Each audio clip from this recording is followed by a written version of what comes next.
Hi friends, మన ఆంధ్రప్రదేశ్లో రాజకీయాలు ఎప్పుడూ హాట్ టాపిక్నే.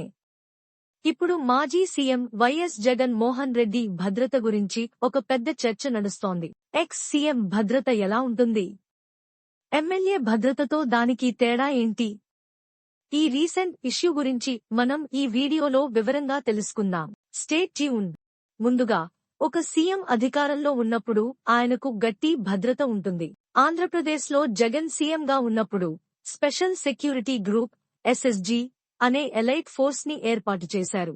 ఈలో 431 మంది సిబ్బంది ఉంటారని, జెడ్ కేటగిరీ భద్రతతో పాటు 24/7 కమాండ్ హబ్, కమాండోలు, కైనైన్ యూనిట్లు ఉండేవి.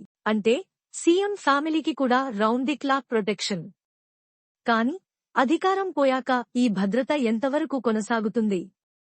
అదే ఇప్పుడు కీలక ప్రశ్న. 2024 ఎన్నికల్లో వైఎస్ఆర్సీపీ ఓడిపోయింది. జగన్ పార్టీకి కేవలం 11 సీట్లు వచ్చాయి.